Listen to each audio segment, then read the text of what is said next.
save tonight and fight the break of dawn.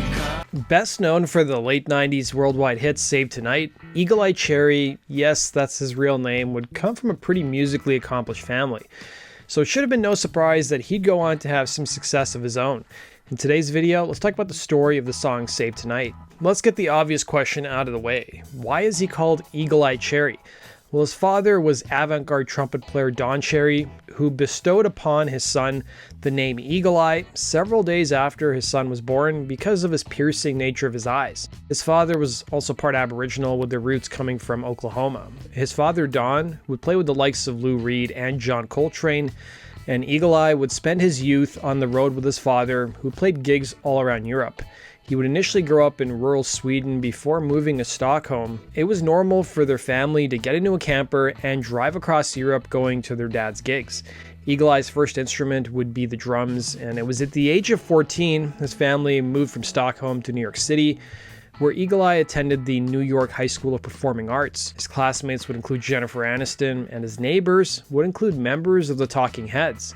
But early in his life, it seemed like Eagle-Eye was headed towards a career in modeling and acting. And was following high school, he did a few modeling gigs, but realized he wasn't a fan of the whole thing. It was by the time he was in his early 20s, he'd already landed roles in movies like The 4th of July, The Doors, and Arthur II on the Rocks. He'd also get a role on The Cosby Show as well, and he'd also land a role in a few pilots that never saw the light of day. He was also busy landing commercials and even doing some off-Broadway plays. He at one point even got offered to be an MTV VJ, but turned down the job offer since the money was too low.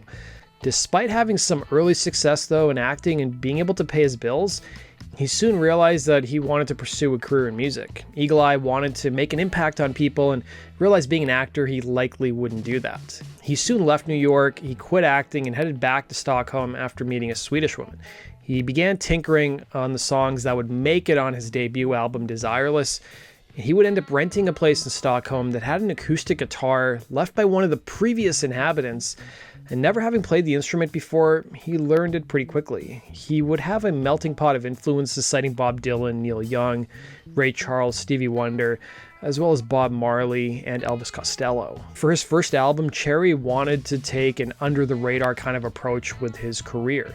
He would sign to a small label in Sweden, having recalled seeing his own family dealing with the major labels. I want to also point out that his older half-sister was innovative funk dance artist Nina Cherry.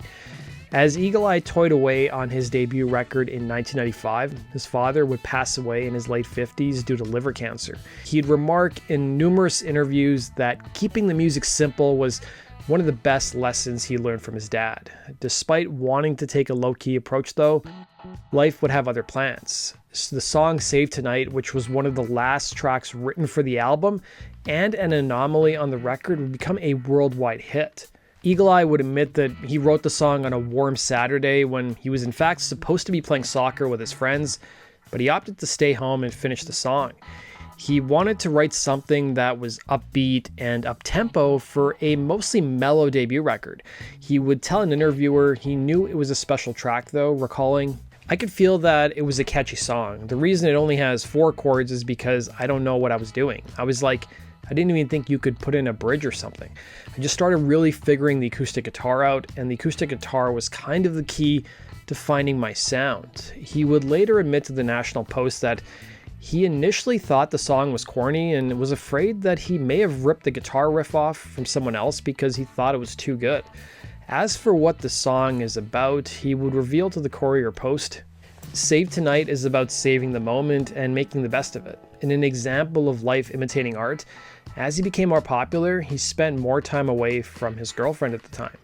He would tell Billboard, 'You want the last night to be perfect. The single describes what I need for romance. Wine, candlelight, a fireplace. If you can make it memorable, you can survive a wait time.' Save Tonight would be a hit in over a dozen countries, with the black and white music video seeing Cherry playing multiple characters, and it would be made for well under $20,000. The song first blew up in Scandinavia, then by 1998 it got more attention across the rest of Europe, and Cherry soon signed a deal with Sony Records, with Desireless eventually coming out in America.